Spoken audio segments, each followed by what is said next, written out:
Estamos ao vivo. Boa noite, pessoal. Tudo bem? Eu sou o Thiago, sou gerente de inovação aberta lá na DASA. Sou curador da vertical de saúde do Cubo Health. Pô, o Anthony conseguiu voltar a tempo.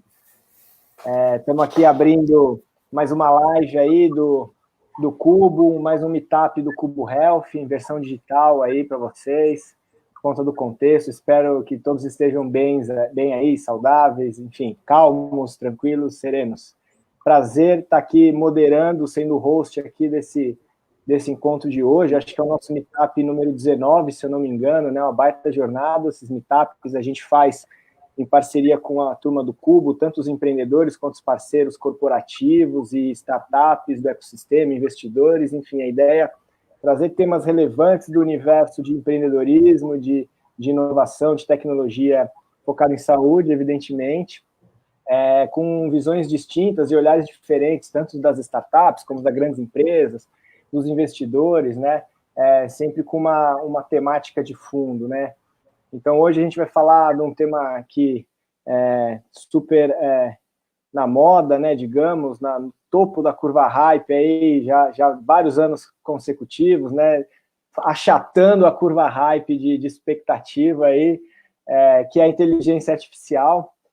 Vamos tentar dar um foco aqui um pouco mais na medicina diagnóstica, radiologia, métodos gráficos, até pelo background aqui dos nossos convidados. Então, eu vou apresentar rapidamente aqui a nossa mesa, e aí depois eu vou abrir para que cada um... Eu vou passar para o Gustavo, que vai ser o moderador aí, e aí depois cada um vai fazer uma fala inicial, e depois a gente vai fazer um debate.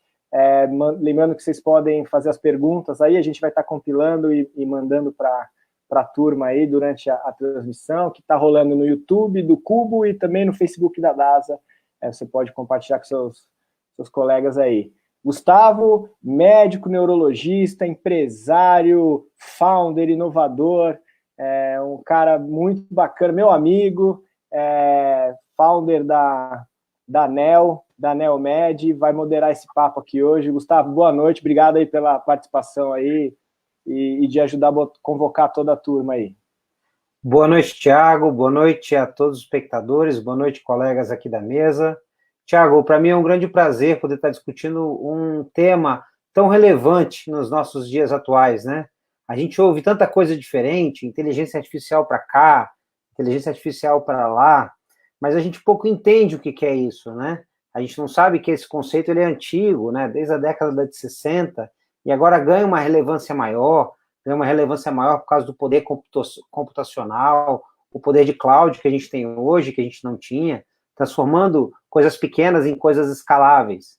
E hoje aqui a gente tem 3 convidados muito especiais para discutir isso com a gente. O Vitor Gadelha, que é do DASA, é um cara que manja muito de inteligência artificial. O Anthony, da NeuralMed, que já está na luta aí da inteligência artificial com radiologia e método gráfico aí há alguns anos. E o Bruno Faria, que é o nosso... Farias, né, Bruno? Que é o nosso...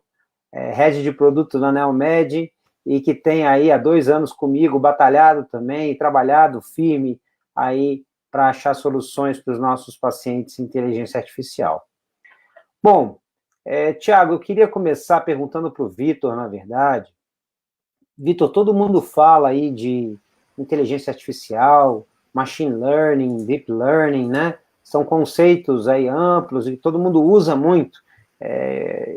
Certa vez eu estava na padaria aqui do lado da minha casa e o cara falou, olha, isso não é inteligência artificial não que eu estou falando, eu estou falando de deep learning. Eu falei, poxa, mas afinal, o que é uma coisa e o que é outra, Vitor? Você pode explicar para a gente aí, resumidamente, por favor?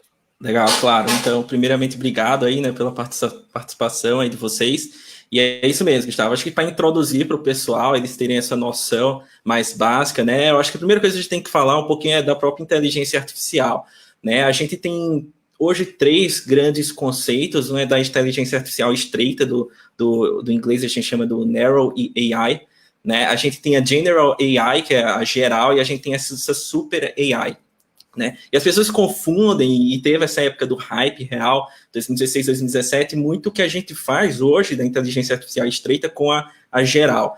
Para vocês terem essa divergência, assim, o geral seria quando a gente consegue computador ter capacidades de intelecto humano, vamos dizer assim, cognitivo humano. A gente está muito longe disso, as áreas de pesquisas não estão indo muito por esse lado.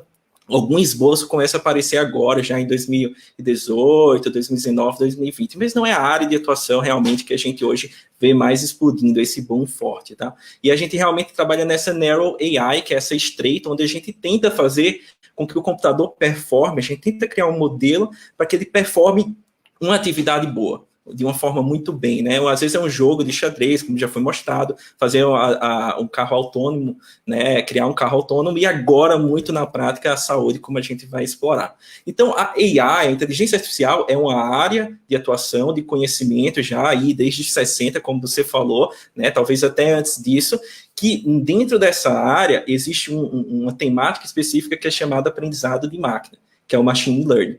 Né? E aí, desde 90, 98, começou essa questão de querer produzir o carro autônomo, mas não se tinha muito recurso.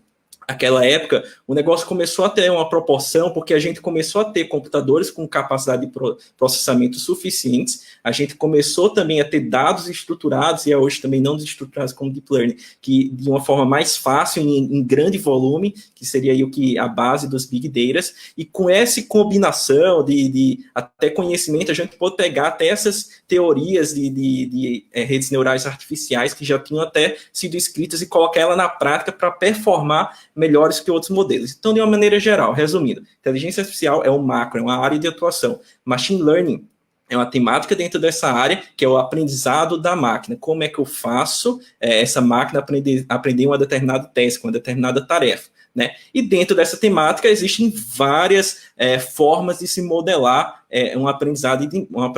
esse aprendizado de máquina. Uma delas é regressão logística, supported vector machine, são coisas mais antigas, e a partir de um certo tempo, e começou muito ali depois de 2011, 2010, o Deep Learning. Então, Deep Learning, e aí eu acho que para fechar, o que seria essa característica? Por que ela é diferente das outras e por que tem tomado essa proporção?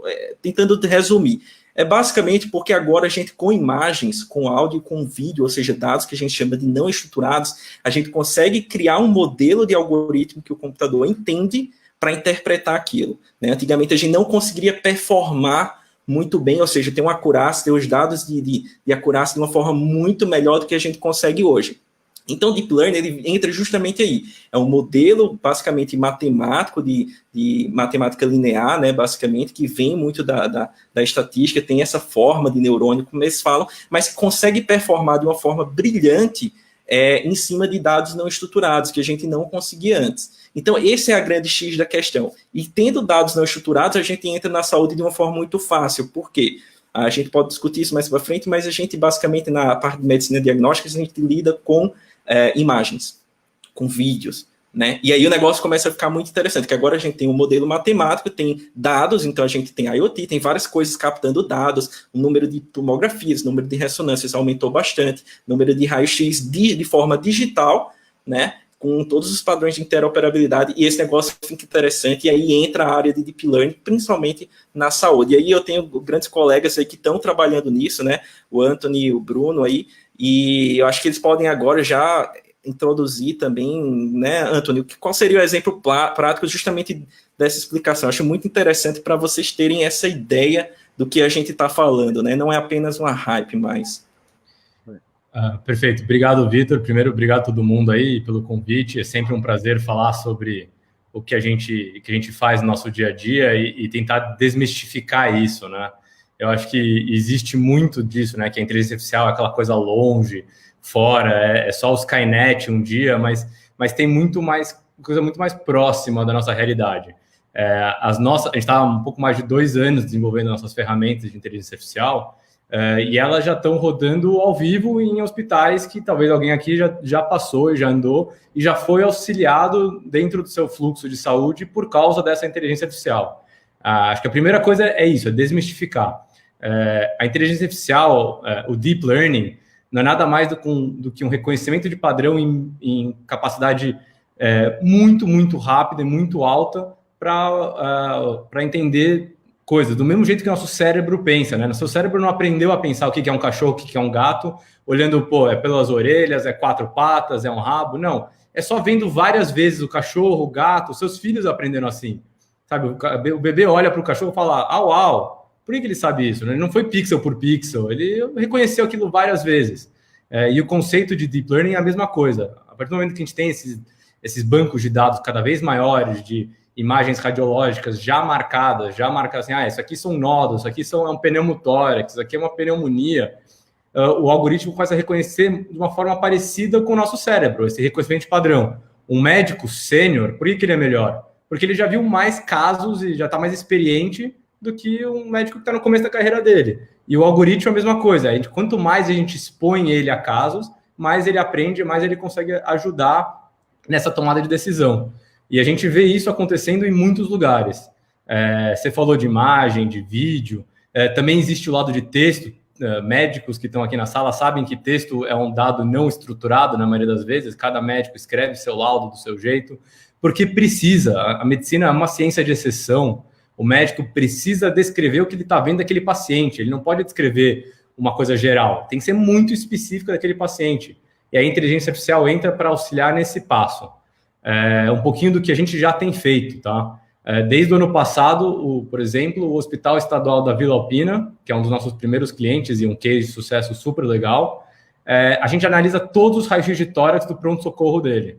O que quer dizer isso? Quer dizer que assim que o exame é feito, um raio de tórax é feito no pronto-socorro, a ferramenta analisa, em menos de 10 segundos já tem um resultado e pode criar uma solução de triagem para auxiliar naquele processo. O hospital começou a ver tanto valor nisso que eles mudaram o fluxo deles, onde precisava esperar todos os 4, 5 exames daquele paciente que foram solicitados, de repente já marcou como crítico e ele já vai direto para o especialista porque não precisaria, naquele caso clínico, todos os exames. Já pode começar a atender, melhorar a qualidade do atendimento daquele paciente por causa da análise da inteligência artificial, em vez de esperar todos os exames para um médico olhar. Isso, falando em números, em coisas reais, a gente diminuiu no Hospital Estadual da Vila Alpina próximo de 25% no tempo de atendimento de um paciente num caso crítico. Médicos que estão aqui no call sabem exatamente quanto isso pode gerar de valor na continuidade da saúde daquele paciente. A gente está, nesse momento, auxiliando a equipe de enfermagem, a equipe médica que está no pronto-socorro, de repente não é um radiologista, para tomada de decisão um pouco mais assertiva e melhorar, no fim do dia, a saúde do paciente, que é o grande foco sempre da saúde. O sistema de saúde tem que melhorar atendimento ao paciente. Então, isso é um dos jeitos que a gente já está fazendo isso acontecer. O mesmo acontece, por exemplo, com métodos gráficos. Você consegue fazer essa mesma ferramenta de triagem, que é uma ferramenta que a gente já está com esse desenvolvimento, para ajudar no desenvolvimento, por exemplo, de ECG, de um eletrocardiograma, que eu imagino que tem muito médico aqui no call, então a gente pode entrar na live, a gente pode entrar nesses temas, mas o eletrocardiograma também é um lugar que você fazer uma triagem, simplesmente, já ajuda muito a vida do médico, você já dá mais ferramentas para aquele médico. O Bruno, que é até mais experiente que eu em área de métodos gráficos, pode elaborar um pouco mais sobre isso, mas o valor dessa triagem, acho que é imensurável, e isso é a inteligência artificial mudando o fluxo da saúde, melhorando a vida do médico e da saúde do paciente. Bom, Antônio, obrigado pela introdução rápida. Na Neomed, quando a gente começou a Neomed, o Gustavo e eu lá atrás, em 2017, a gente tinha... O sonho da Neomed no começo era exatamente trabalhar com inteligência artificial. E a gente descobriu um problema que existia antes da inteligência artificial, que era o fluxo do exame em si. Né? O exame ele já vinha de forma desordenada, como o Vitor comentou sabiamente lá no começo, que o grande segredo é você ter um banco de dados bem estruturado. E existia uma grande falha no mercado que não deixava que esses bancos de dados fossem estruturados, seja pela pulverização grande de diversas marcas de eletrocardiógrafos. Hoje, por exemplo, em imagem, a grande maioria dos exames saem em DICOM, coisa que não acontece muito em métodos gráficos. Então, o que a gente teve que fazer lá atrás foi, primeiro de tudo, organizar o workflow. Nós criamos uma ferramenta chamada Octopus, que conseguiu organizar esse workflow de fora a fora, receber os exames de todos os fabricantes aí, seja independentemente do formato.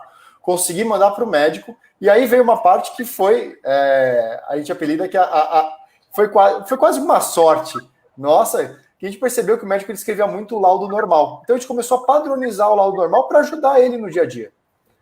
Isso possibilitou com que a ANEEL tivesse um banco de dados bem estruturado de laudos de ECGs normais e anormais.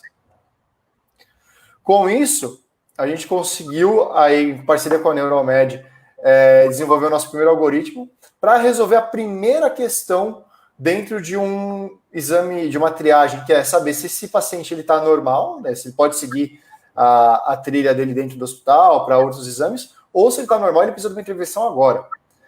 Com esse primeiro projeto, a gente fez em parceria também com o Google. O Google nos ajudou, nós fomos Launchpad desse último lote, se eu posso dizer, de startups. E com isso, a gente conseguiu ter acesso a ferramentas para montar esse dataset do melhor jeito possível e sair no mercado. Com isso, a gente está saindo com 2 POCs interessantes, a gente não vai divulgar os nomes ainda dos nossos potenciais clientes, mas as 2 têm o mesmo benefício, que é, principalmente ajudar a vida do paciente, reduzir o tempo dele entre uma suspeita de qualquer coisa, de um sintoma, para um diagnóstico, um tratamento. E das 2 formas, uma a gente vai empoderar o médico a poder saber se está normal ou anormal, para ele poder seguir com o protocolo dele. E outro lado muitas vezes você tem um médico na ponta, que ele é recém-formado, etc. Ele está inseguro sobre aquele eletro, se ele está normal ou anormal. Com isso, a gente consegue dar uma ferramenta que ele vai ter mais segurança para ele poder trabalhar assim e seguir o melhor caminho para o paciente. Gustavo? Beleza, Bruno. Muito boa colocação. E, Vitor, eu vou só voltar para você, porque eu sempre fui curioso. Em 2017, antes de conhecer o Bruno, antes da gente se conhecer no Stanford Ignite, que foi o curso que a gente se conheceu, eu tinha em casa, né, na minha máquina, 1000 eletroencefalogramas. E eu li em algum lugar naquele momento, em 2017, que 1000 era um bom número. E aí eu paguei um engenheiro que falou que entendia de inteligência artificial, aquela coisa toda. Aí era aquele momento dos grandes nomes, né? TensorFlow e toda aquela coisa lá, Microsoft, e toda aquela coisa. Olha, eu vou te pagar e você faz para mim um algoritmo? O cara falou, faço, é tranquilo. E aí ele fez para mim um algoritmo. E aí meu algoritmo deu 10,2% de acurácia. Né? Menos do que jogar uma moeda para cima, né?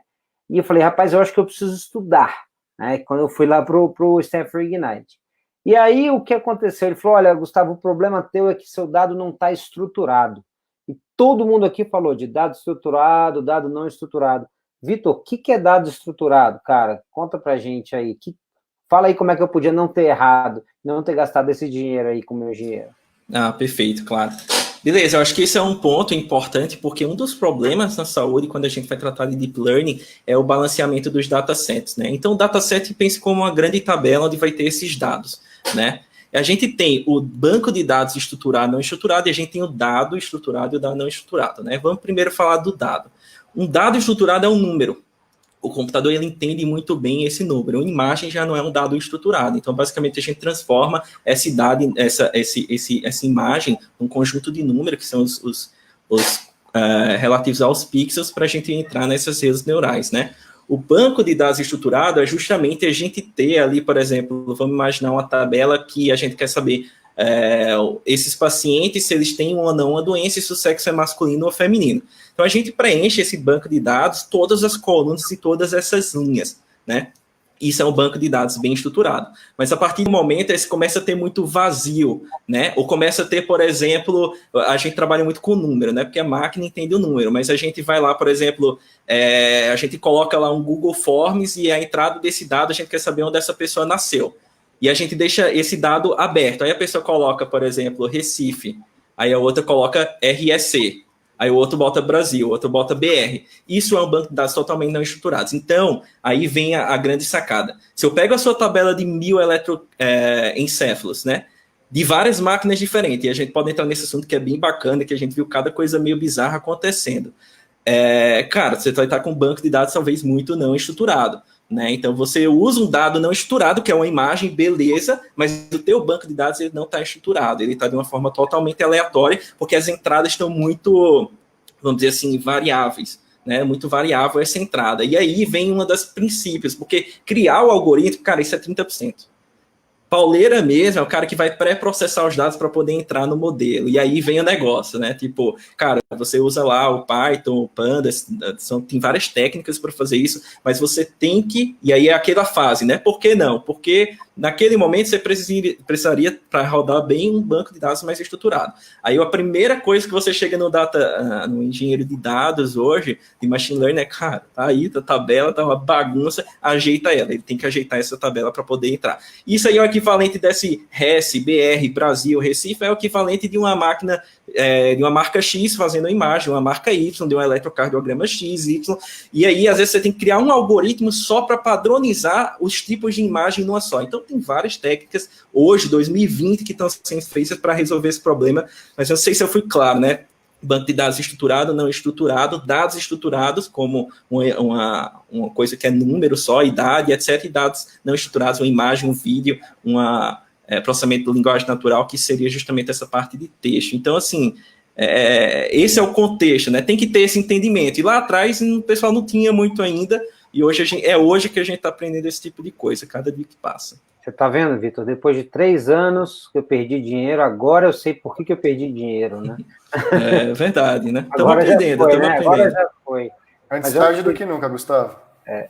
Muito bem. Gustavo, uma coisa que é muito legal, que eu queria complementar no que o Vitor falou também, exatamente sobre isso, é que todo mundo fala, você começou a nossa live hoje falando um pouco sobre as definições.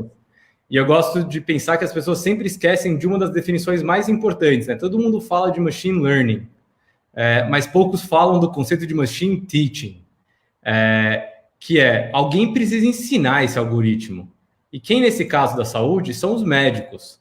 Sabe? A gente tem uma plataforma nossa, proprietária, para conseguir treinar o algoritmo, que é isso, eu mostro o raio-x para radiologistas super experientes, falo o que tem nessa imagem, aonde está a patologia que você encontra.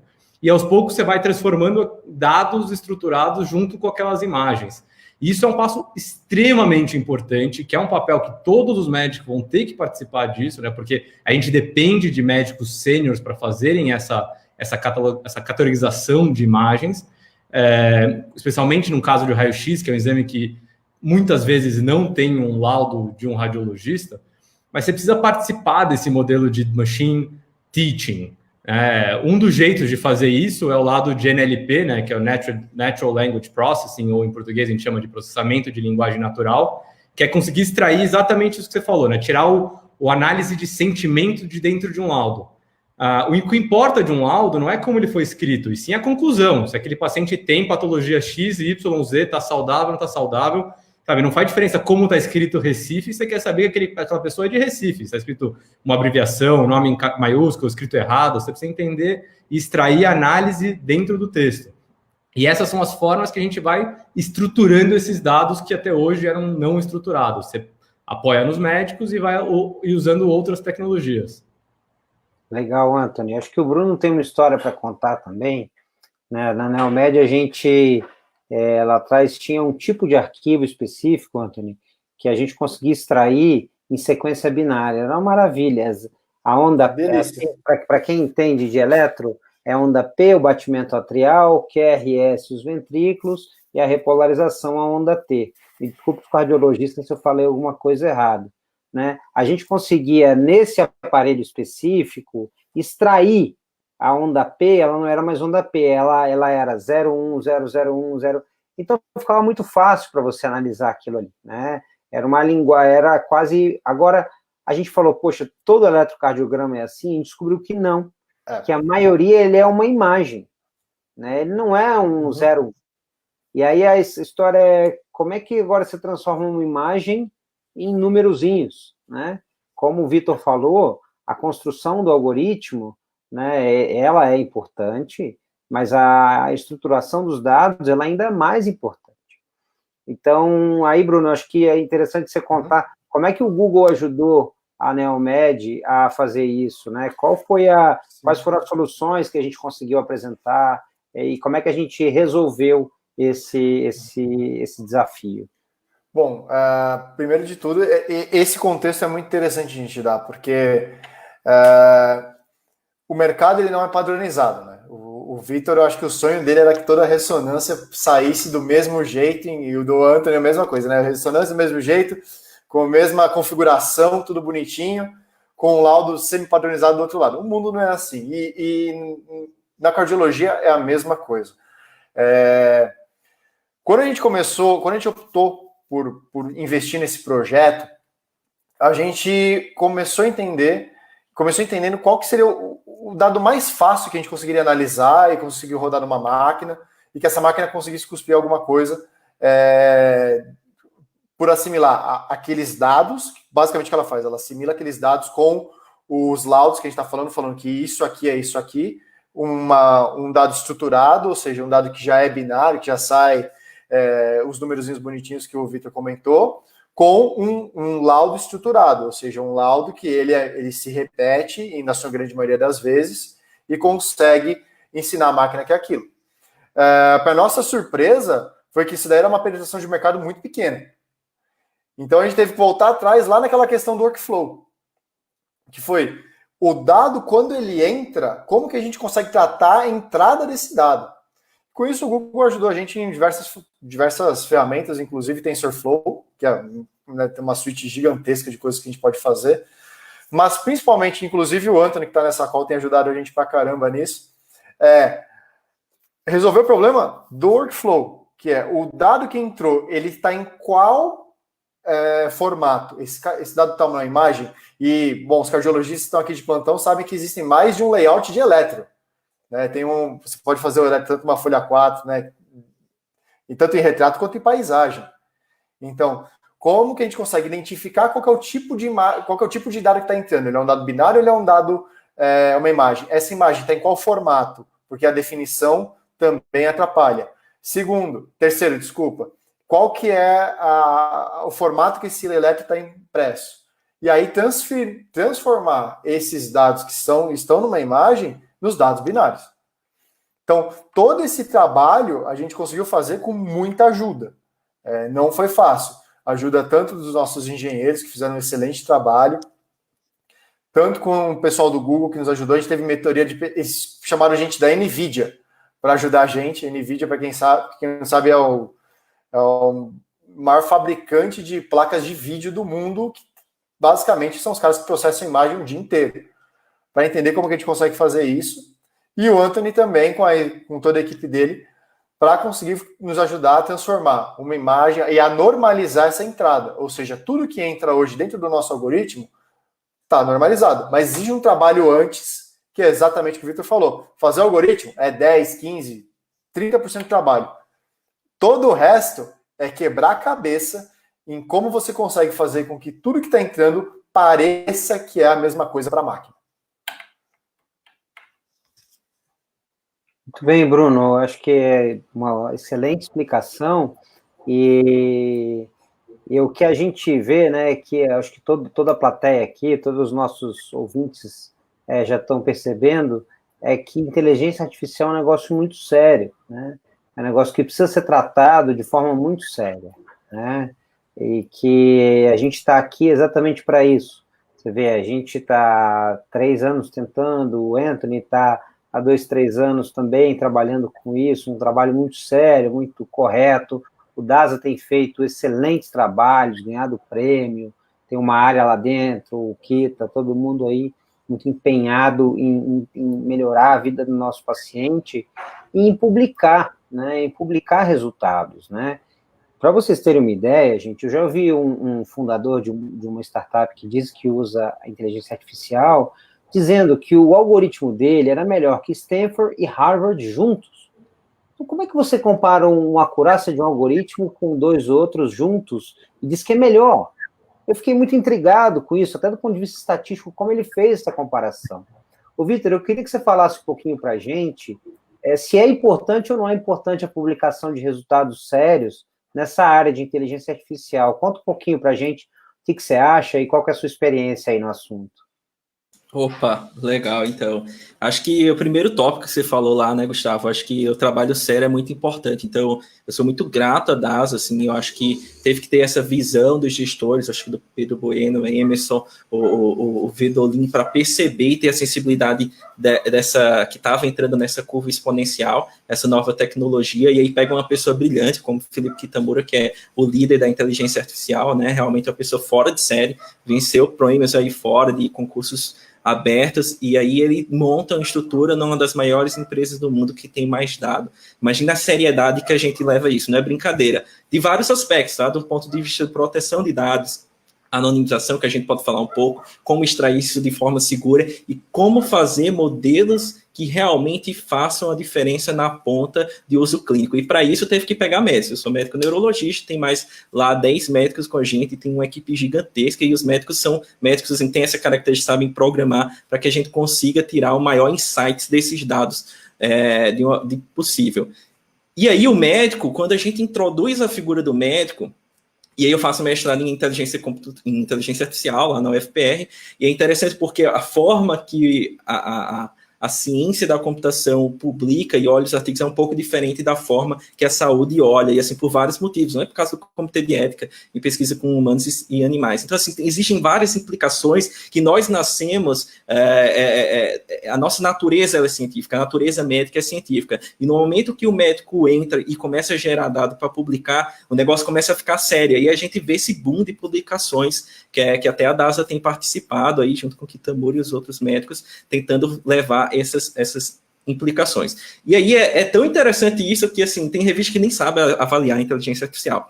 A gente vê publicação, né, de datas, porque tem múltiplas entradas de dados e tem até casos famosos, assim, por exemplo, o cara analisava os raios-x e, na verdade, dava um certo diagnóstico, vamos dizer assim, pré-diagnóstico para esse raio-x, mas ele pegava, na verdade, a letrinha de se aquele raio era de direita ou esquerda, que fica no canto superior direito. E, na verdade, quando a gente analisava o algoritmo, ele estava aprendendo aquela letra, e por isso que ele dizia diferente, que era duas máquinas que tinham entrado. Então, vindo em várias histórias, né? E aí, quando a gente entra na saúde, né, a saúde não brinca, aí vem essa questão dos médicos e analisar, e a gente vem para a questão dos artigos científicos. A gente tem que provar que isso funciona. Que cada artigo que você lê, e aí fazer o cross-validation, né? Cara, beleza, tu tá dizendo que funciona 90% de acurácia. Manda para cá e deixa eu testar com o meu dataset que você nunca viu na vida, e quando a gente vê, ele começa a performar muito mal. E uma coisa interessante, que até saiu umas publicações, que tu tem falado disso, é que quando o algoritmo na prática, ele tende a perder performance, e a gente não sabia dessas coisas, né? Então tem vários pontos que a gente está aprendendo, mas existem vários erros em metodologia, e chega o cara lá, pô, meu algoritmo é 95% acurado. Quando a gente vai para a prática, cara, não passa de 75%. Então, são erros inerentes da saúde, que são entradas de dados diferentes, mas, assim, sem essa validação científica e sem até os editores que fazem essa revisão, não tiver um entendimento da inteligência artificial dentro, por exemplo, da radiologia, que é onde tem patologia, muita publicação nesse assunto, vai começar a surgir esse tipo de coisa. Todo mundo aprendendo, já melhorou bastante, e a ideia agora é que cada vez mais a gente tem esses artigos de peso, como foi o da mamografia, né, da patologia esse ano ainda, que vai embasar e vai realmente sair daquele aprendizado, né, para a prática mais ali universal, né? Não são só alguns players que vão brincar. A gente vai poder expandir isso para vários hospitais, clínicas, né, fazer esse spreading da tecnologia. Então, acho que a gente está nesse momento. Não sei se tem algo que eu possa comentar, espero que eu tenha sido claro aí sobre essas informações. Claro. Foi muito claro, Vitor. Gustavo. Opa. Deixa eu só fazer um comentário aí do Vitor e um recado rapidinho. Ele falou da especificidade e dificuldade de avaliar esses papers, né? Só um dado. A Radiology, que é a principal publicação de radiologia e imagem médica, criou recentemente uma revista própria só para paper de inteligência artificial, a Radiology AI, tá? E isso eu ouvi da boca do editor em uma reunião que eu participei lá no RCNA, que é tanto a entidade médica de radiologia, como um dos maiores congressos de radiologia do mundo, um dos maiores congressos médicos do mundo. Eu estava numa reunião e eu ouvi da boca do editor ele falando duas coisas, que eles não davam conta da demanda. Eu lembro que eu conversei, num ano, 30% dos papers já eram de inteligência artificial. Olha só, numa especialidade tipo a radiologia. E logo depois, os papers de inteligência artificial começaram a ser maioria, primeiro ponto. E segundo, apesar da Radiology ter os melhores revisores do mundo, e um monte, né, poucos conseguiam revisar os papers, porque não precisava só ver a metodologia estatística que a gente está acostumado, mas tinha uma desenho de estudo, algumas premissas que o povo não conhecia e teve que aprender. Então é muito interessante isso. E o recado, só para lembrar para o pessoal que pode deixar pergunta, tá? No próprio chat do YouTube, do Facebook, pode deixar pergunta que a gente vai fazer aqui os convidados, tá bom? Desculpa te atrapalhar, Gustavo. Você nunca atrapalha, Thiago. Você nunca atrapalha, só ajuda. Um tópico interessante que o Vitor colocou é a perda de acurácia progressiva, né, do algoritmo quando você submete ele a diferentes datasets, né? Ô, Antônio, provavelmente isso aconteceu na sua prática, né, diária. Como é que a Neuralmed resolveu isso? Como é que está resolvendo? Ou não resolveu ainda? Conta a experiência para a gente aí. Vamos lá. Isso é um assunto super interessante. Acho que todas as startups, todo mundo que está trabalhando com inteligência artificial está vendo exatamente isso nesse momento, tá? O jeito de resolver isso, pelo jeito mais simples possível de você pensar, é mais dados, tá? É algo muito parecido com o que a gente falou no começo, né? Quando você sai, um médico, quanto mais ele se expõe a tipos diferentes de calibragem de máquina, contraste de máquinas, coisas assim, ele vai ficando mais confortável em tipos de equipamentos diferentes. Então, é o caminho que a gente vê, mas é muito claro isso, tá?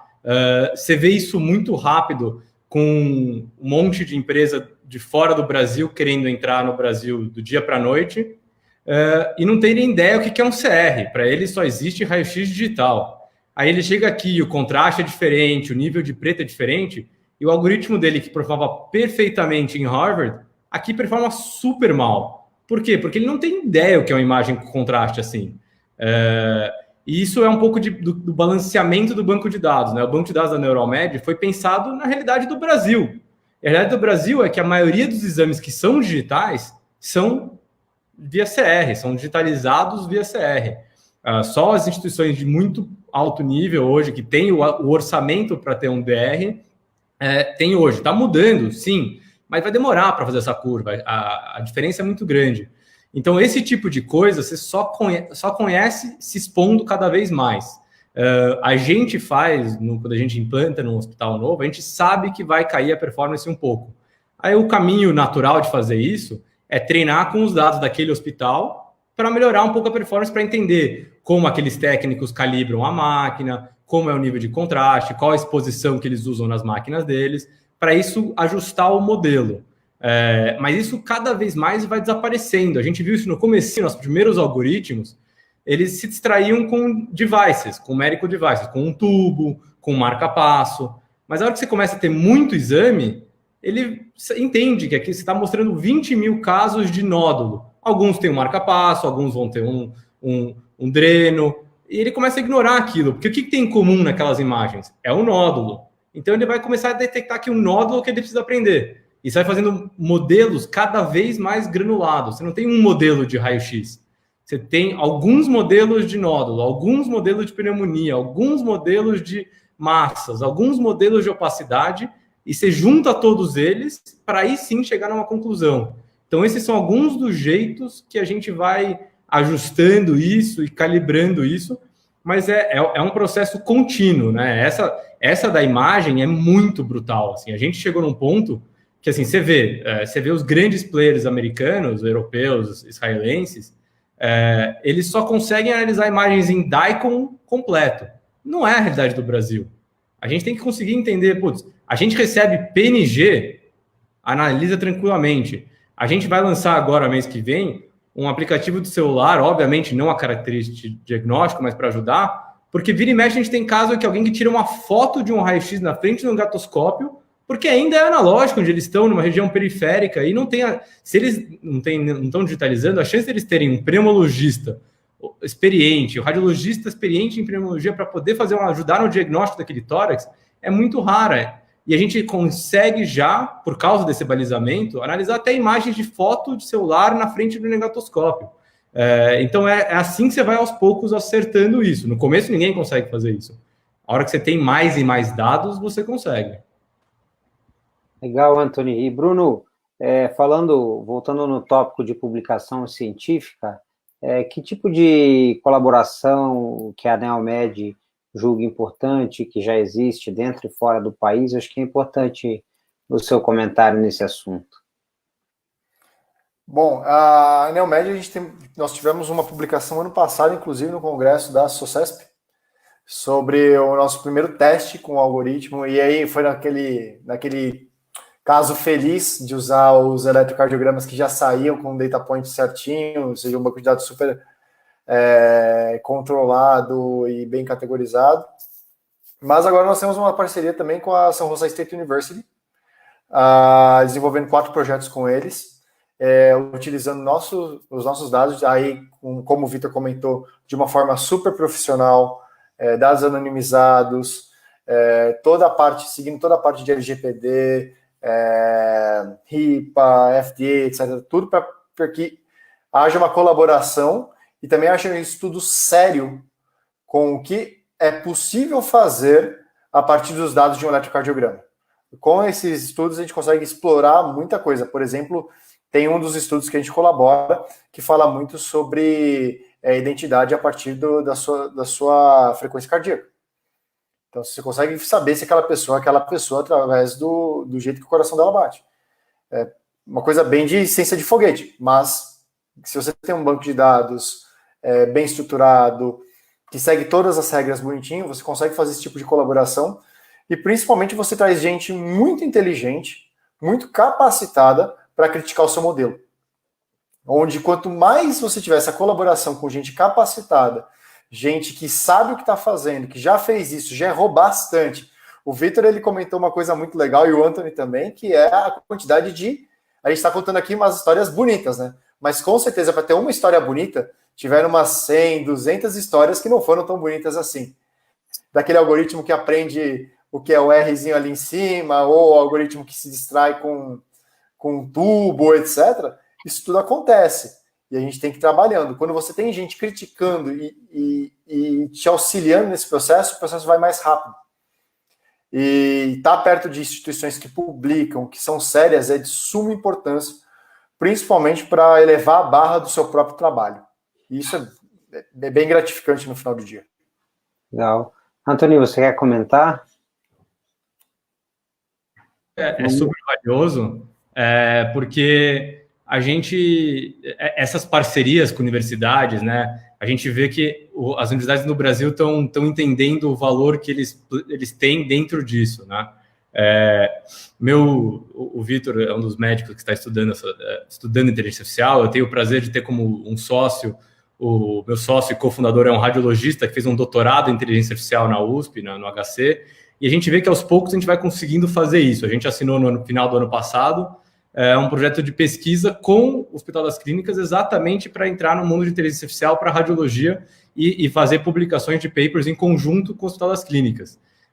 Então, a gente vê aos poucos as nossas instituições no Brasil querendo fazer isso, porque antigamente a gente precisava apoiar muito ou no privado, no mercado privado, ou nas instituições fora do Brasil. E eu acho muito importante, até pelas diferenças de características, a gente começar a ter cada vez mais esse apoio das instituições brasileiras, que vai ser crucial exatamente para isso, que não adianta a gente ter o meu sócio que é médico, mais um monte de médico, a gente precisa também ter os cientistas que trazem essa inovação, né? As inovações muitas vezes vêm da academia. Muitos dos cientistas de dados da equipe, eles vêm da academia trazendo coisas inovadoras, fazendo testes e pesquisas que daí vêm para a realidade e transformam isso em produto, né? O Brasil ainda não tem esse ciclo de academia e mercado trabalharem em conjunto, mas isso está mudando muito rápido, e a inteligência artificial acho que está no forefront disso, né? No maior nível disso. Muito bem, Antônio. Interpretação de imagens, acho que, não sei se vocês querem, como vocês querem organizar isso. Da Camila Rossi, posso responder? Pode, por favor. Acho que tem uma pergunta um pouco sobre interpretação e um médico que não tem treinamento, né? Acho que uma pergunta é essencial, porque todo mundo acha que a inteligência artificial, o conceito, a palavra em inglês que todo mundo usa é o black box, né? Você joga lá e vem uma resposta X e acredita porque está certo. Isso não tem como funcionar na saúde, porque o tomador de decisão final é o médico. Ele está lá, virado para o paciente, olhando o paciente, entendendo, e vai ter que tomar uma decisão do tratamento. Então, o que é o papel da inteligência artificial nisso? É explicar o racional. Então, por exemplo, quando a Neuralmed detecta uma patologia e fala assim, esse exame é crítico. A gente não fala só que ele é crítico, a gente fala, esse paciente tem uma grande chance de ter pneumotórax por causa desta região na imagem que a gente acha que tem um pneumotórax. Você circula ali e mostra para o médico. E o médico, olhando aquilo, consegue ter uma possibilidade de, aí sim, interpretar com mais acurácia e tomar a decisão correta para aquele paciente. Sendo que a decisão final é sempre do médico. A gente pode circular, ele olha e fala, concordo, não concordo, a critério do médico que está lá com o paciente, com as informações clínicas, sabe como o paciente está respirando, se ele está pálido, ele está com febre. A gente vê muito isso com o Covid, né? A Covid agora trouxe isso. Você vê assim, uma opacidade, um edema. Você tem uma chance pequena de aparecer uma opacidade intersticial ou alveolar, mas o paciente está saudável, não tem febre, não tem tosse, não viajou, não se expôs a ninguém, não tem muita chance. Mas a hora que o médico junta aquela informação da inteligência artificial, que ele encontrou uma pequenininha chance de ter uma opacidade ali, e junta com tudo aquilo clínico que tem, se a gente mostra, a gente explica o nosso racional, o médico consegue juntar as informações que ele tem ali por estar na frente do médico, e aí sim falar, acho que esse paciente tem uma grande chance de ser Covid, por exemplo, e tomar a decisão de acordo com o procedimento. Ô, Anthony, eu acredito que esse foi um dos grandes motivos pelo qual as inteligências artificiais de mercado, né, não vou falar nomes aqui, mas acho que quem é do ramo sabe, falhou na entrada na saúde, principalmente aqui no Brasil. Porque você tinha que acreditar cegamente e fielmente no que ele estava te dizendo, sem você conseguir ter acesso ao contexto, porque você não construiu o raciocínio. Você simplesmente pegou aquela maçaroca de dados que você tinha, ou que alguém tinha, jogou em cima de uma inteligência artificial que você não sabe onde roda, que você não sabe como está processando seu dado, e no final das contas você tem que acreditar cegamente que aquele cara está mal, ou que aquele paciente está mal, ou que aquele paciente está bem. Perfeito. E isso falhou miseravelmente no Brasil. A base disso é o conceito que tem que todo mundo entender. A inteligência artificial não chegou para substituir o médico. Ela é uma ferramenta adicional no toolkit daquele médico. Então, para você ser uma ferramenta, ele precisa saber como usar, como funciona e qual é o racional dela. E você está empoderando o médico, você não está tirando ele do fluxo. A hora que você é um black box, você está tirando ele do racional e da tomada de decisão. Você tem que empoderar ele e falar para ele, tá aqui o porquê eu acho isso, e é quase um diálogo, né, entre o médico e a inteligência artificial nessa tomada de decisão. Muito bem, Anthony. Você pegou um ponto bom que a gente ia discutir, que é a substituição do médico, né? Será que vai substituir o médico? E essa discussão já aconteceu há um tempo atrás sobre a telemedicina, né? A telemedicina vai substituir o médico. Eu ainda mantenho minha prática clínica, uma vez por semana eu faço meu consultório com meus pacientes. Sabe o que está acontecendo com a telemedicina? Eu tenho paciente do norte do país que nunca viria a São Paulo se consultar comigo e está se consultando. Então, quer dizer, abriu, não fechou, né? Fechou para talvez um médico que, né, não se dedica tanto à profissão, mas para o cara que se dedica, que gosta, ele vai ter sempre, vai aumentar e talvez a inteligência artificial, ela esteja no mesmo nível, né? O Thiago uma vez me falou que a inteligência artificial não vai substituir o radiologista, né, Thiago? Só que quem não vai substituir o radiologista que não usar a inteligência artificial, né? Então, essa é uma frase muito bacana e que eu levo. Eu fui chamado ano passado para dar uma aula no congresso, assim, AI vai roubar o seu emprego. Minha sala lotou, tinha 200 pessoas, todo mundo com medo, todo mundo querendo me matar lá, não vai roubar nada e tal. E eu acho que esse é um tema que a gente aqui, enquanto trabalhadores da área de inteligência artificial e medicina, a gente tem que reforçar para a população, né? Ninguém quer roubar o emprego de ninguém, a gente quer que o nosso paciente seja melhor tratado. seja tratado mais rápido, né? A gente não quer que substitua, não é isso, né? Radiologia é um campo que a inteligência artificial está muito quente, né? Mas a radiologista sempre foi mais diagnóstico que a gente que é clínico, né? Então, isso pega muito, né? Eu queria saber aí, né, dado a discussão, Vitor, deixa eu perguntar para o Thiago, que é o debatedor. Thiago, é isso mesmo, cara? Não, a radiologia não vai acabar? Ou você recomenda que as pessoas não façam mais radiologia, hein, cara? De forma alguma, cara. Pô, só pegando aí, isso aí foi maldade, que eu sou clínico e o Thiago é radiologista, hein? Eu sei. Vai ter viés aí. Foi direcionado. Não, mas de forma alguma, acho que a radiologia vai evoluir, assim como o que a gente está vendo, e há na radiologia a transformação digital da radiologia, né? Eu participei da entrada do PACS, que era a digitalização da radiologia, e agora, uma vez que você está digitalizado, você está em bits e bytes, a radiologia foi uma das primeiras especialidades que digitalizou de ponta a ponta, né? O Lorenzo, nosso colega, que fala que radiologia é a única especialidade médica que sem energia não funciona. Não tem radiologia, uma especialidade inteira, e não tem sem energia, e daqui a pouco não vai ter sem AI, porque é uma evolução, né? Então, eu peguei a entrada do PACS, que é a digitalização, e a especialidade só evoluiu. Acharam que ia diminuir o emprego, não diminuiu, aumentou. Deu mais acesso, criou novos métodos, novas formas de entregar valor. Então, não, de forma alguma. E já que você gosta de frase, eu tenho uma essa frase não é minha, essa frase eu acho que é tenho certeza que é do Kurt Langlais, eu só não sei se ele copiou de alguém, o Dr. Kurt Langlais, que é o chefe do laboratório de AI de Stanford, um cara brilhante. Fiz uma live com ele numa plenária da JPR, que é o nosso congresso de radiologia aqui, inclusive acho que está disponível no site da Sociedade Paulista de Radiologia. Tem uma frase, para passar para o Vitor aí, é uma frase nova que eu ouvi também, recentemente, que eu adorei, que é que o médico, né, e eu acho que não vale para o médico, acho que vale para qualquer pessoa profissional, não tem que estar preocupado se o robô vai roubar o seu emprego. Você tem que pensar se você que já não está roubando o emprego do robô. E isso é muito interessante, porque eu sempre falei que, na verdade, a automação, que a inteligência nada mais é do que mais um processo de automação de forma evoluída, ela está tirando do médico as tarefas que são inglórias, cara. Se o que define um radiologista é achar o nódulo pulmonar na tomografia, medir o nódulo e descrever, olha, tem um nódulo no nosso superior direito, se isso é o que define radiologia, depois de 10 anos de estudo e anos de mercado, cara, então, aí não, então o robô vai roubar. Mas será que ao reduzir a sua proposta de valor de entregar teu juramento hipocrático através de diagnóstico por imagem, se resumir isso a identificar padrões em imagem e reportá-los, sem nem se preocupar se o médico lá na ponta está recebendo, se o paciente se o médico leu o relatório, se ele entendeu direito, qual o desfecho daquilo, então aí também eu não quero ser médico, cara, entendeu? Então, eu acho que essa frase complementa bem, eu ouvi dela, eu acho que foi do Valmo ali, que é o head da Vertical de Saúde lá da CAT, lá, eu acho que pelo menos eu ouvi dele a primeira vez, né, mas já ouvi também de outros colegas aí. Muito, muito boa colocação, hein, Thiago.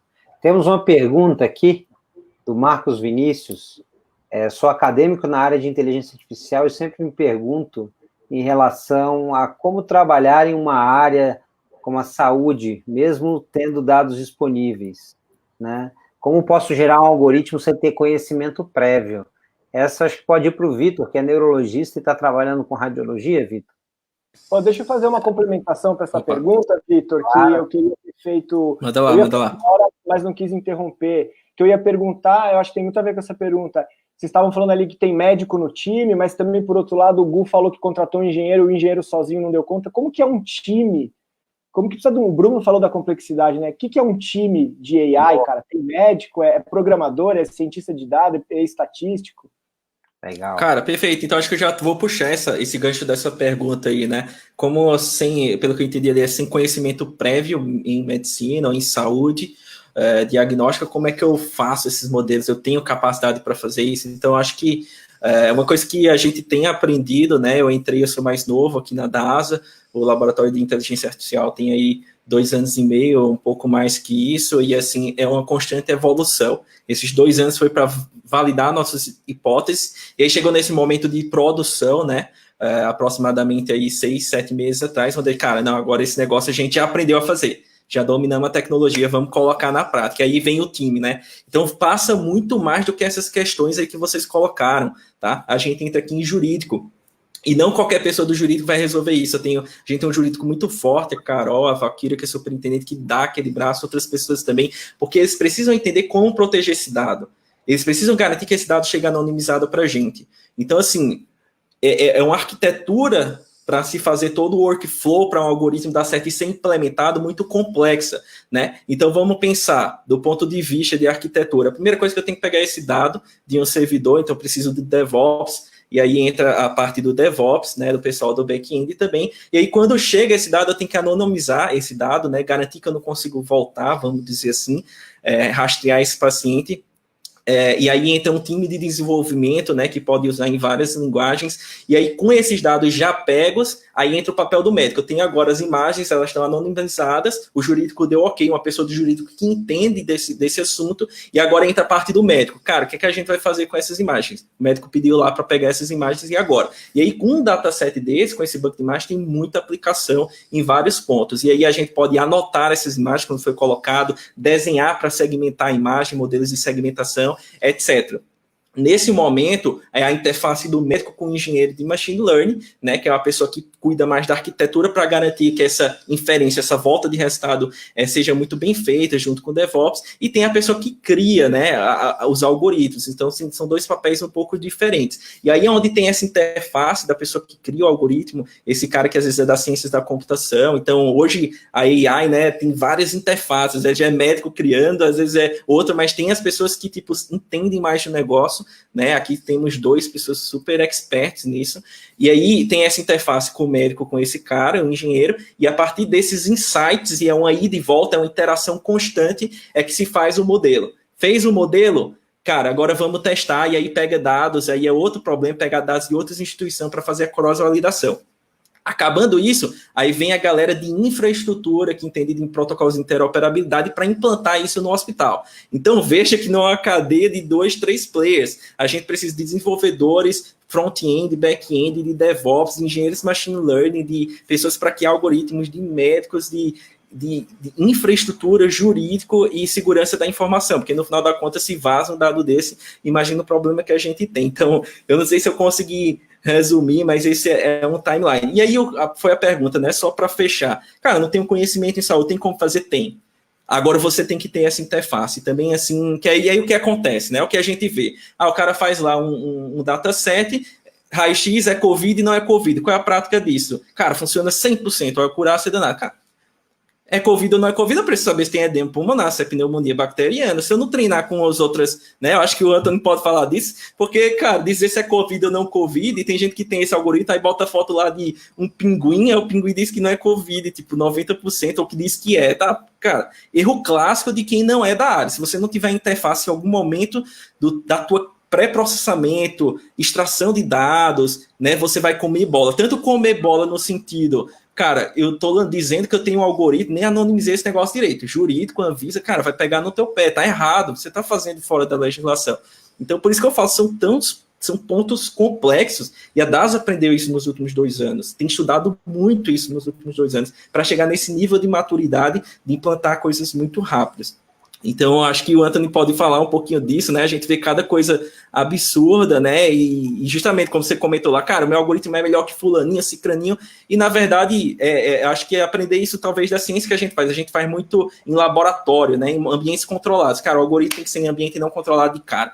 Vamos estressar ele. Se você não estressar o algoritmo, enquanto eu não ver ele estressado, para mim, não tem uma validade clínica. Pode até gerar um paper, mas não tem uma validade clínica na prática.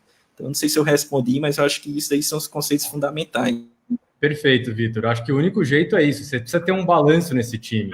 O nosso time tem cientista de dados, tem desenvolvedor, tem médicos, tem business, tem que ter tudo. Porque você tem que fazer esse meio do campo. E ninguém sabe tudo, né? Você, como médico, você não sabe a inteligência artificial até decidir entender. Do mesmo jeito que cientista de dados. Nosso cientista de dados, não conheciam saúde, vieram conhecendo e foram aprendendo. Minha equipe brinca, né? Vira e mexe, elas falam, pô, já consigo diagnosticar alguns exames, né? Você começa a pegar as coisas fáceis, né? O pessoal do Data Science lá no time já consegue pegar uma cardiomegalia de cara, porque já aprendeu. Por quê? Porque viu um monte de vezes, tá bom. Mas e de separar uma passagem intersticial de um alveolar? Pô, peraí, volta para o radiologista sênior. Mas é isso, né? De repente, e não é uma pessoa sozinho, né? Eu não lembro, acho que não lembro o nome da pessoa que perguntou, mas ele falou assim: posso fazer? Pode.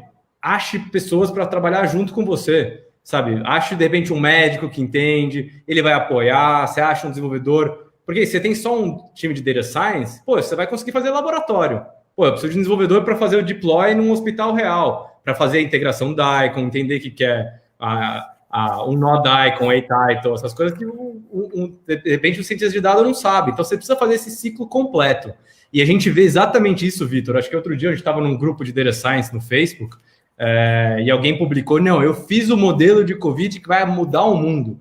Esse meu algoritmo consegue ser melhor que qualquer médico, qualquer coisa. Aí a gente foi lá e vamos estressar, né? Jogamos uma imagem de COVID lá, bateu Covid, legal. Aí eu botei um raio-x de joelho, deu Covid no raio-x de joelho. Aí eu botei uma foto do Papaléguas. É isso mesmo, cara. É foda. Eu na foto do Papaléguas. Eu falei, bom, peraí. Sabe, pra você ter uma ideia, o nosso modelo, antes de decidir se tem qual patologia, a gente checa o body part para saber se realmente é um tórax, é um joelho, sei lá o quê. A gente checa a qualidade da imagem. Tem milhares de coisas que entram nisso. E como você faz isso? Diálogo com o setor. Então, essa pessoa que comentou que quer fazer isso, legal. Ache alguém do setor e se junta e faz isso junto.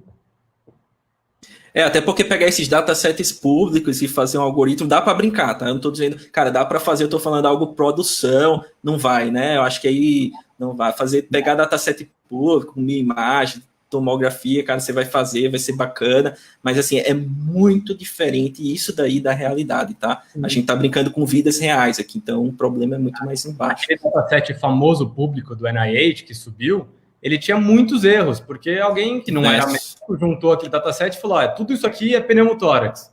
Por quê? Porque tinha a palavra pneumotórax no laudo. Mas tinha um monte de casos já drenado, a maioria deles tinha dreno, então todo mundo que falou, fiz um algoritmo de pneumotórax. Na verdade, ele fez um algoritmo que detecta dreno, não detecta pneumotórax. Então, o que você precisa? Você precisa de um médico para olhar, validar aquele dataset, rebalancear. Então, por isso que você precisa de gente do setor. Legal, Anthony. Nós temos mais uma pergunta aqui, do Alexandre Moraes Thanos. Os médicos, em geral, pedem vários exames diferentes. Existem sistemas que analisam os dados desses diferentes exames e fazem um laudo mais completo sobre a situação do paciente? Pelo que eu entendi, ele quer saber se a gente consegue juntar hemograma, raio-x, eletro e ver o que o cara tem, o paciente tem. E ver o que o cara tem. Vocês já ouviram isso aí, Anthony? Você já viu? Sim, e é um pouco do que a gente estava falando antes, né? Se você pega um paciente que só tem um edema pulmonar, o que isso quer dizer? Mas se você junta isso com a anamnese inicial da triagem daquele paciente, ou junta com outras informações, você começa a ter o machine learning em cima do machine learning, né? Você usa seu NLP para extrair informações da triagem do paciente. Você analisa o raio-x, você pega o ECG. Você junta todas as informações, você chega para o médico assim, médico, olha, tá aqui o paciente, o raio-x dele deu alterado com isso não é suficiente, mas o raio-x deu alterado, a triagem falou isso, o exame de sangue falou isso, você já põe um sinalzinho em tudo que deu alterado naquele paciente, o médico vai bater o olho e falar, já posso... Pode ser que um dia o algoritmo pode até sugerir, falar, eu acho que juntando todos esses vários pontos de contato, isso vai acontecer, sabe? Com Covid, a gente já está começando a ver isso, porque você junta a triagem do paciente, aquelas informações de tosse, febre, aparência, dificuldade de respiração, com um raio-x ou com uma tomografia, e você consegue chegar mais perto, talvez ainda antes de sair o exame de sangue, o PCR, a sorologia daquele paciente, porque juntando aqueles fatores, a chance é alta. Óbvio, o diagnóstico vai ser pelo PCR, pela sorologia? Vai ser, mas você ganha tempo no atendimento daquele paciente juntando essas informações. Obrigado, Anthony. Bruno, o Moisés Santos, ele falou aqui que a gente falou muito de radiologia, de imagem, né? mas a gente consegue ver alguns exemplos relacionados à prática de exames laboratoriais. Ele cita aqui que a hematologia, utilizando o AI, pode ser interessante, e eu falo porque não a patologia, né, que é uma outra área de estudo aí muito importante, então importante para o diagnóstico do câncer, por exemplo, se também seria uma outra área interessante, né? Então, Bruno, eu até convido os colegas aqui, Vitor, Anthony, Thiago, a complementarem minha resposta, mas basicamente, se você consegue ter uma imagem, e aí seja esse exame, dado uma patologia, hoje com os scanners que existem em patologia em geral, você consegue dar zoom 40 vezes a uma lâmina, ou seja, seu computador vira um microscópio. Com isso, se você consegue capturar essas imagens do jeito correto, do melhor jeito possível, conseguir fazer com que a comunidade médica seja dentro da tua própria empresa, ou com um grupo de patologistas, especialistas naquela área, consigam identificar, catalogar de forma da melhor forma possível essas imagens, você consegue criar um algoritmo. Sim. E aí sim consegue ter. Já existem empresas americanas, já tem umas 4 startups norte-americanas que já fazem isso para patologia. É um ramo que está crescendo para caramba, principalmente porque hoje você tem a tecnologia para isso. Até pouco tempo atrás, você não tinha um scanner que possibilitava isso. Eu acho que o Vitor tem um projeto disso dentro da Dado que ele pode comentar, ou o Anthony também.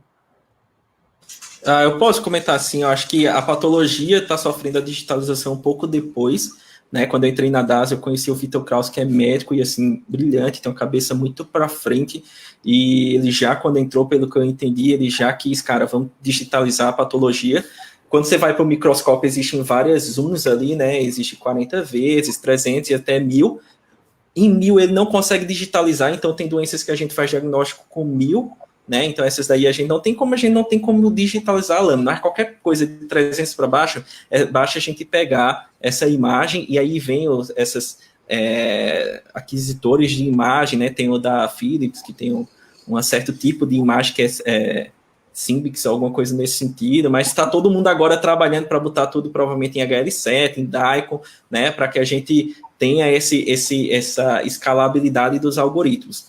Para a patologia, sendo um pouco mais técnico, os processos de Deep Learning, eles são um pouco diferentes, porque como é que funciona? Na patologia, você tem uma imagem lá no zoom 0, né, vamos dizer assim, 10x, que é uma imagem gigante, e aí você vai fazendo zooms em várias regiões para poder mapear aquela lâmina. Então, o olho do patologista, ele vai mapeando essa lâmina, né? Então, a gente lida com imagem grande, vários blocos de imagem, e tem várias técnicas que estão sendo aprendidas, principalmente nos últimos 2 anos, tem papers sobre isso, de como extrair melhor acurácia em cima desse tipo de dado. É diferente de uma, vamos dizer assim, uma tomografia que tem aquelas camadas, a gente chama de 3 entradas, né? Tem pixel de vamos dizer assim, width, high, e tem a profundidade, né? Aí a gente lida com outro tipo de formato, não sei se foi claro, e tem cada vez técnicas novas saindo para a gente melhorar esses modelos. Mas, cara, qualquer tabela do laboratório que você tiver, qualquer imagem, né? Dá para se usar inteligência artificial. A pergunta, eu acho aí que alguém pode tentar responder também, é se vai funcionar ou não. Então, a gente tenta criar modelo de tudo. Se vai funcionar ou não, é a outra questão, né? Mas vamos tentar, né? Eu acho que é o momento. E vale a pena dizer que uma coisa não anula a outra, né? Por exemplo, se você não espere que aquele mesmo algoritmo ou aquela mesma metodologia que você usou para ressonância XPTO vai funcionar para a patologia. Porque o formato é completamente diferente, a entrada de dados é completamente diferente, o jeito que o médico trabalha é completamente diferente. Então entra aí a suma importância de você estar perto de médicos bons, especialistas na área, que vão te ajudar a cuidar desses dados. Acho que eu entendi a complementar. Só para não desanimar tanto o Moisés, para não parecer que está em tecnologias muito avançadas, que eu acho incrível isso que está acontecendo no mundo de patologia, é um mundo que a gente ainda não conhece muito pela Neuromed, mas eu sei que o DASA está estudando muito, eu sei que a Neomed está estudando muito isso. Existe também um jeito que a gente vê análises clínicas participando disso de uma forma talvez mais simples e lado de triagem. Por exemplo, o paciente, você falou do hemograma. O paciente fez um hemograma e já bateu lá que ele tem, sei lá, que ele é anêmico. Por que esperar o resultado inteiro voltar? E não que nem a gente faz uma triagem com um raio-x crítico, a gente está estudando já de usar extração de informação de texto, né, que é o NLP, já pega aquele resultado que o paciente está anêmico, qualquer coisa, e já fala, médico, ó, fura a fila com esse paciente porque o exame de sangue já deu alguma coisa importante aqui. Em vez de ter que olhar aquela... Porque o exame de sangue hoje, a maioria dele é automatizado, né? Ele entra numa máquina, já sai um resultado. Mas daí sai um texto enorme que o médico vai pegar e olhar e ler.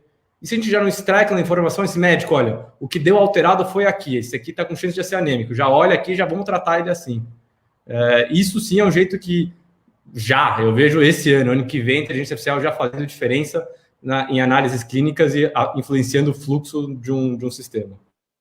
Rapidinho, Gustavo, outros casos de laboratório, tem caso usado dentro, não só de triagem, mas para diagnóstico dentro das máquinas, na análises clínicas, por exemplo, para contagem e morfologia de células em hemograma, mielograma, leucograma, tem para análise de ácidos, não, desculpa, de cristais em urina também, e tem uma turma, uma startup, vou fazer a propaganda aqui, que a gente sempre ajuda o empreendedor nacional, o pessoal lá de Recife, se eu não me engano, da Pluricels, uma turma muito bacana, lá o Paulo e a turma dele, que eles fizeram um trabalho para parasitológico, para detectar, parasitológico é teste de fezes, né, para detectar os parasitas e dar uma automatizada no processo lá parasitológico, que ainda é muito manual, é parecido com a patologia clínica, o cara tem que procurar lá o xistossoma, ou sei lá o que, o treponema que eles procuram lá, só para complementar aí no lab. Legal, Thiago. Temos uma pergunta aqui do Marcelo Vieira, né? E como é que essa é uma pergunta a todos aí, como é que vocês veem a aplicação dessa área no Brasil? A tendência será os próprios hospitais criarem equipes de inteligência artificial com médicos e engenheiros, ou haverá empresas terceiras fornecendo esse serviço de AI para hospitais e médicos, né? Isso aqui só um parênteses, né? Acho que a gente viu aí com a liberação da telemedicina, né? Talvez essa é a motivação da pergunta, né? Muitos hospitais desenvolvendo a própria plataforma de telemedicina e oferecendo para os seus médicos, né? Então, alguns grandes hospitais em São Paulo, eles optaram por desenvolver a própria plataforma. Será que também rapidamente eles vão conseguir desenvolver a própria inteligência artificial para ser aplicada dentro do hospital? Isso vai ser uma coisa local? Ou vocês acham que serão externas? Claro, por favor. Beleza, eu só queria começar porque o Vitor, ele foi muito feliz no comentário dele, acho que há 2 perguntas atrás, que ele falou o esforço que é para você montar uma equipe dessa. Para fazer um trabalho sério. Então, não é simplesmente contratar uma inteligência artificial aí do mercado e jogar os seus dados em cima. Montar essa equipe é muito difícil, não é um esforço fácil. Nós temos aqui 3 empresas que investem pesado em inteligência artificial, cada uma atuando em uma área, mas sim como parceiros aí, trabalhando para melhorar cada dia mais a vida dos pacientes, da população em geral. E isso é um esforço gigantesco. Então, para o hospital montar o dele, é o mesmo esforço. Muitas vezes até maior. Porque você tem que começar a trazer gente que entende, começar a montar equipe, começar a investir. É uma das coisas que o Vitor não comentou na parte dele, ele citou o time inteiro, ele só esqueceu de falar fornecedores. Cara, é verdade. Por cima tem... Esqueci aí. Aonde você vai rodar esse negócio? Você vai comprar um servidor local? Pô, você vai comprar um servidor local? Boa sorte. Você vai comprar no Nutanix, você pode comprar em NVIDIA, GPUs, etc. Tem uma infinidade de coisas, um investimento muito alto de capital, tanto financeiro quanto humano. Talvez isso seja até uma barreira de entrada para o que a gente está falando, né? Então, sim, talvez plataformas de teleconsulta tenham barreiras de entrada menor, e cada um decidiu fazer a sua, né? Talvez a inteligência artificial, mesmo sendo regulamentada, e eu acho que isso vai acontecer rapidamente nesse mundo pós-Covid, a gente tem uma barreira tecnológica aí, como o Vitor comentou, relativamente grande. E claro, todos nessa live têm conflito de interesse, né? Mas um exemplo disso, Gustavo, por exemplo, queria chamar o Anthony para comentar essa parte. que é o seguinte, o Anthony, ele tem um trabalho super sério com imagem, ele desenvolve tudo na casa dele, na casa dele, não quer dizer na casa física, mas dentro da empresa dele, mas às vezes na casa, né?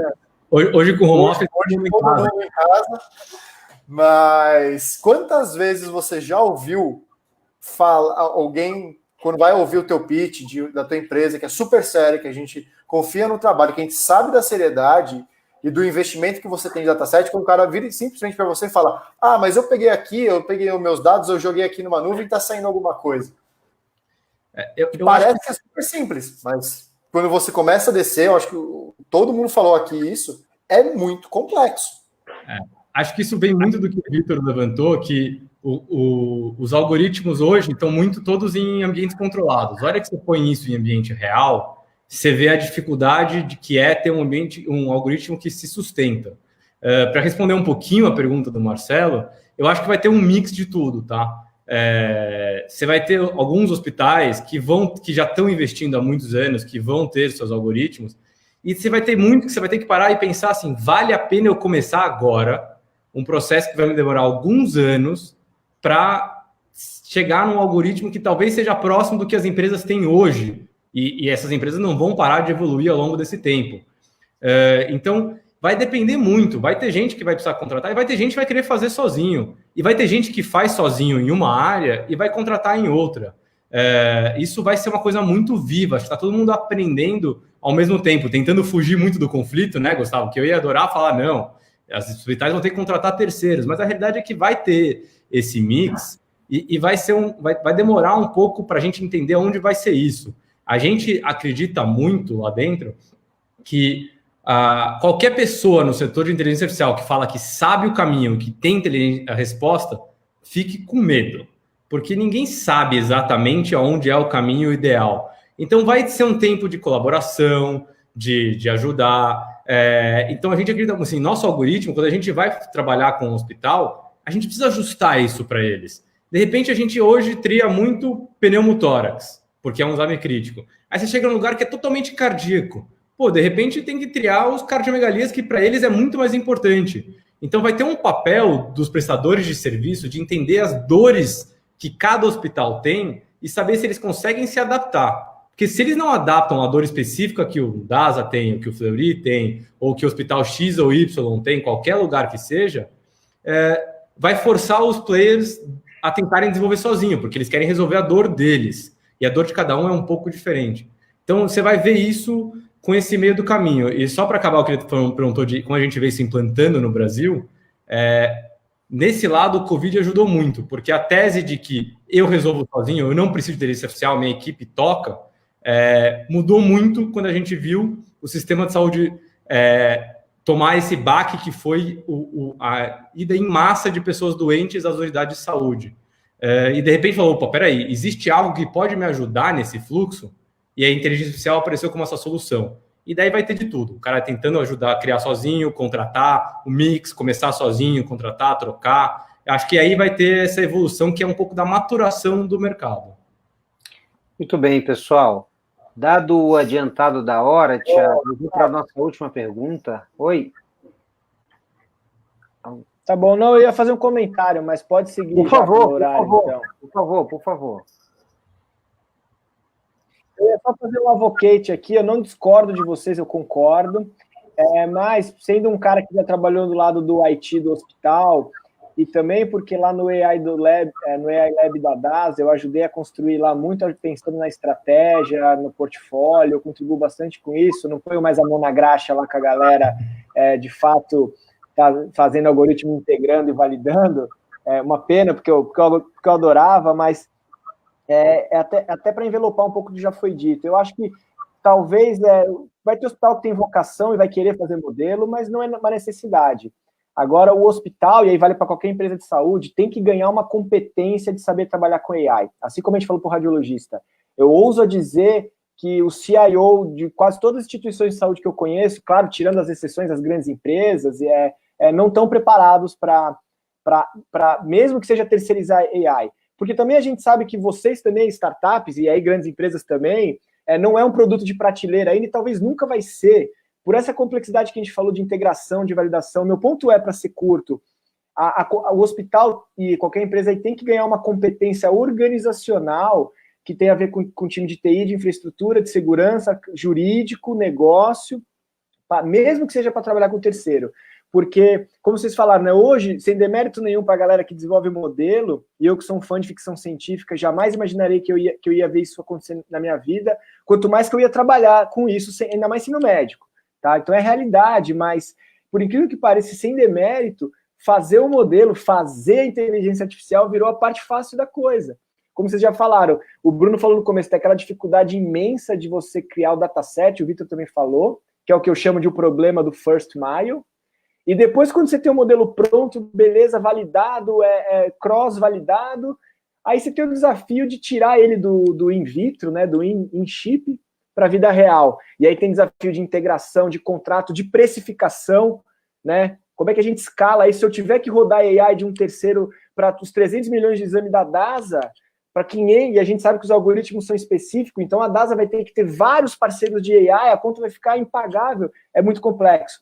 E o last mile, que é isso que eu falo, né? Como que você integra? Hoje o esforço, do ponto de vista da organização, e para vocês empreendedores, vocês têm que estar atentos a isso, porque é quem vai comprar vocês, cara, é o first mile e o last mile. Isso, a instituição de saúde, mesmo que ela terceirize o modelo, ela tem que ganhar essa competência, ou ela vai depender das futuras consultorias de AI que vão aparecer para ajudar a fazer isso, certamente, né? Muito boa colocação, Thiago. Pessoal, dado o adiantado da hora, a gente vai para a nossa última pergunta, que é a pergunta da Júlia Cavalcante Oliveira, e ela pergunta: quais os órgãos fiscalizam vocês? É a vigilância sanitária de nível federal? Então, falar um pouquinho, terminar com regulação. Anthony, você que está no front dessa história toda, você pode contar para a gente quem te regula? Vamos lá, isso é uma questão super interessante, né? Porque hoje ainda os softwares são regulados muito parecido de como se regula os hardwares na saúde, que é sujeito à Anvisa, Vigilância Sanitária, todos os órgãos. Nos Estados Unidos também tem o FDA que regula, na Europa tem o CE, né? Cada agência tem os seus. Acho que quem está mais no front disso hoje é o FDA, porque naturalmente todo mundo tenta ir por esse caminho, e existe muito a discussão, né? O modelo é uma coisa viva. E aí o que acontece quando o modelo evolui, né? Quem vai fiscalizar essa evolução? E daí eu volto à pergunta, talvez aí para os médicos no grupo, que é: vocês se formaram como médicos. Cada vez que vocês aprendem alguma coisa, seja expondo a novos clínicos, vocês fazem de novo uma prova de medicina, de residência, ou o órgão regulador regulou que o seu diploma foi suficiente para você continuar aprendendo? Que eu acho que essa analogia é algo que vai ser muito importante na evolução da inteligência artificial. Legal, Anthony. Vitor, você quer complementar alguma coisa? Cara, acho muito perfeita essa colocação. Acho que hoje é Anvisa, né?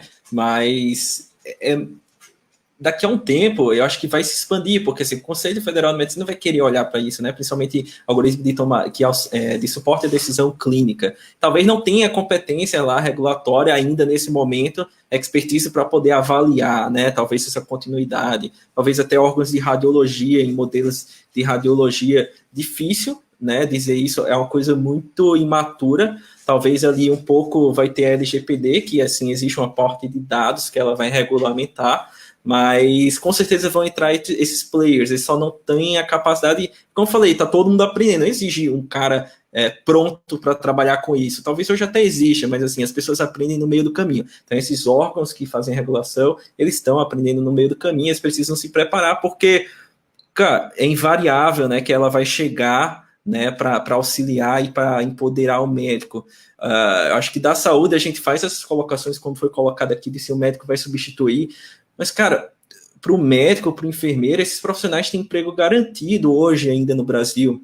Eles se colocam muito bem, mas a IA, ela tem aplicação em todos os processos. A gente está falando da saúde. Em tudo pode se usar IA, né? E quando você vai, e aqui deixa até uma intrigação, né? Quando você vai para outros setores como indústria 4.0, que é que está acontecendo com essas pessoas lá? O que é que está acontecendo com a mão de obra menos qualificada? Essas pessoas estão sofrendo muito mais do que a gente. A gente coloca essa preocupação, claro, cada um quer se manter, o médico quer se manter, não quer ser substituído, ou qualquer outro profissional, mas assim, uma questão até filosófica que a gente tem que discutir. Cara, a IA é uma tecnologia disruptiva, ela vai mudar os processos. Como o Tiago falou, o Lorenzo fala também, e outras pessoas, a gente tem que adaptar esse mundo, senão sim a gente talvez seja substituído. Mas se para a gente pode ter essa, vamos dizer assim, essa colocação, até esse receio, né? Hoje acho que não, mas já teve esse receio, talvez, ali de substituição.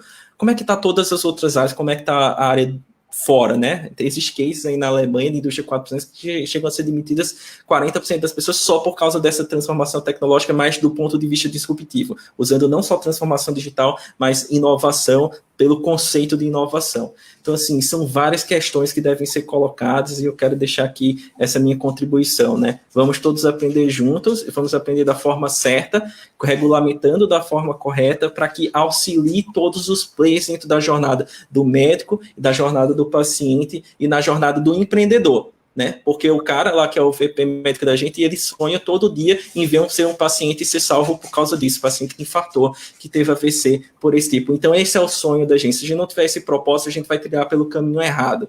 Então eu acho que esse é o cenário, vamos aprender devagar e da forma correta, não vamos atropelar aí os bois, mas hoje eu já digo, a DAS está no caminho certo, as startups estão no caminho certo, e é muito bonito ver isso que está acontecendo, é muito gratificante participar, né, dessa transformação que está acontecendo. E vai chegar.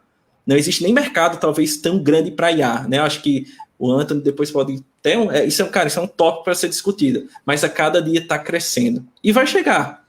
Cabe a gente estar preparado para isso ou não. Eu acho super perfeita essa colocação. Eu vou até voltar uma coisa que o Thiago falou no começo, especificamente sobre o RCNA.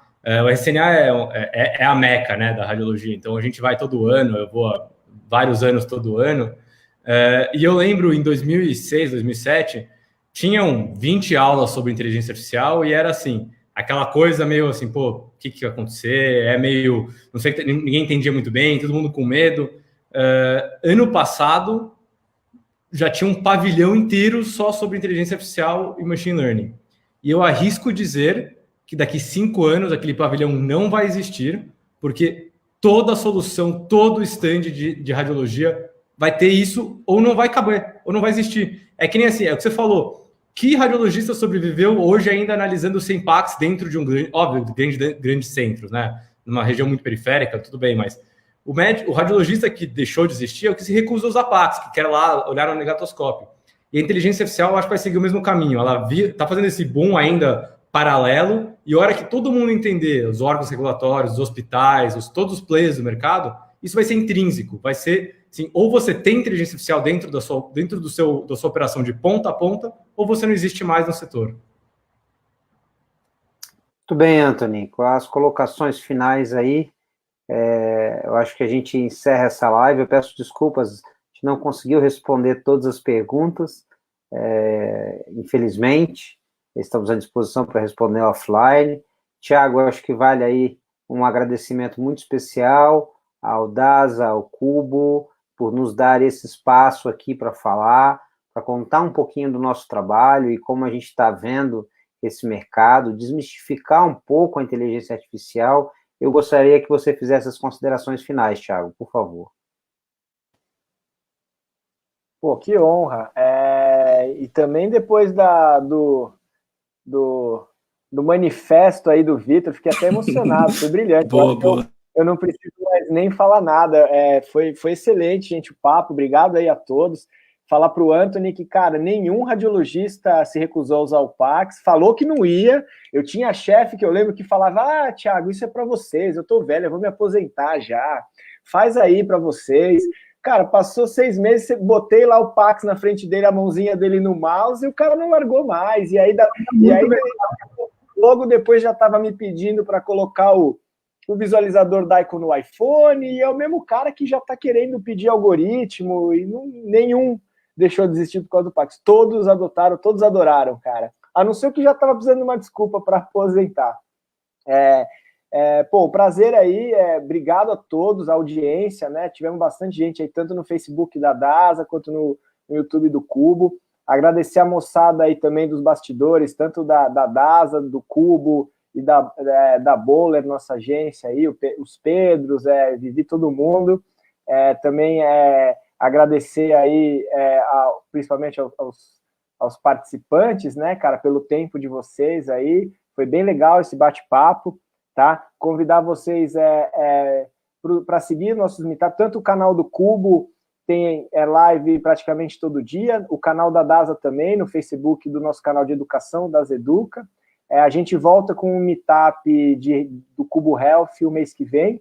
Confesso que eu não lembro a data e o tema, mas a gente põe aqui nos comentários. Vamos tentar responder, a gente vai tentar responder as perguntas que faltaram depois.